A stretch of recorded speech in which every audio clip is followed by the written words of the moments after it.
ലോക സൈനിക ശക്തിയിൽ ഇന്ത്യ രണ്ടാമതാണെന്ന് ബി.ജെ.പി. സംസ്ഥാന സെക്രട്ടറി എം.ടി. രമേശ്. ചൈനയെ പിന്തള്ളിയാണ് ഇന്ത്യ രണ്ടാമതെത്തിയതെന്നും അദ്ദേഹം പറഞ്ഞു.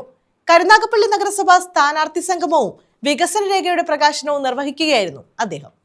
കരുനാഗപ്പള്ളി നഗരസഭയിൽ ബി.ജെ.പി. സ്ഥാനാർത്ഥി സംഗമം സംഘടിപ്പിച്ചു. ഇതോടൊപ്പം വികസന രേഖാ പ്രകാശനവും നടത്തി. ബി.ജെ.പി. സംസ്ഥാന സെക്രട്ടറി എം.ടി. രമേശ് ഉദ്ഘാടനം ചെയ്തു. രാജ്യം ഇന്ന് സൈനിക ശക്തിയിൽ ലോകത്ത് രണ്ടാമതാണെന്ന് അദ്ദേഹം ചൂണ്ടിക്കാട്ടി. അതിന് കാരണം പ്രധാനമന്ത്രി നരേന്ദ്രമോദിയുടെ പ്രവർത്തനങ്ങളാണെന്നും അദ്ദേഹം ചൂണ്ടിക്കാട്ടി.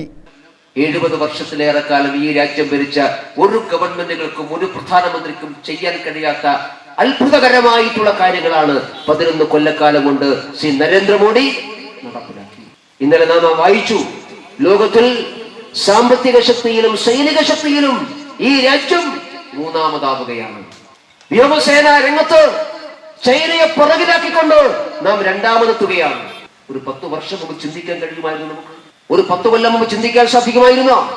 വെറുതെയല്ല പ്രധാനമന്ത്രി നരേന്ദ്രമോദി ചൈനയിൽ പോയപ്പോ വിമാനം വരെ ചുവന്ന പരവതാനി വിരിച്ച് ചൈനീസ് പ്രധാനമന്ത്രി എയർപോർട്ടിൽ വന്ന് സ്വീകരിച്ച് അദ്ദേഹത്തെ ആനയിച്ചു കൊണ്ടുപോയതിന്റെ കാര്യം ഇപ്പൊ നമുക്ക് മനസ്സിലായി.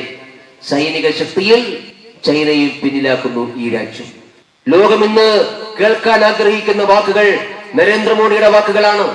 അതുകൊണ്ടാണ് ന്യൂസിലാൻഡിന്റെ പ്രധാനമന്ത്രി പറഞ്ഞത്, ഞാൻ സംസാരിക്കാൻ ആഗ്രഹിക്കുന്നത് അമേരിക്കൻ പ്രസിഡന്റിനോടല്ല, ഞാൻ സംസാരിക്കാൻ ആഗ്രഹിക്കുന്നത് Vladimir പുടിനോടല്ല.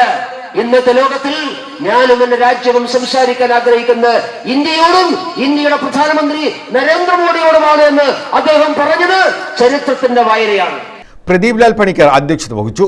Jithin Dev, K R. Rajesh, doctor Biju, R. Murali, advocate Rajeev Rajadhani, R. Adarsh, S. Subin, Satheesh Thevanath തുടങ്ങിയവർ പങ്കെടുത്തു. News bureau, Karunagappally.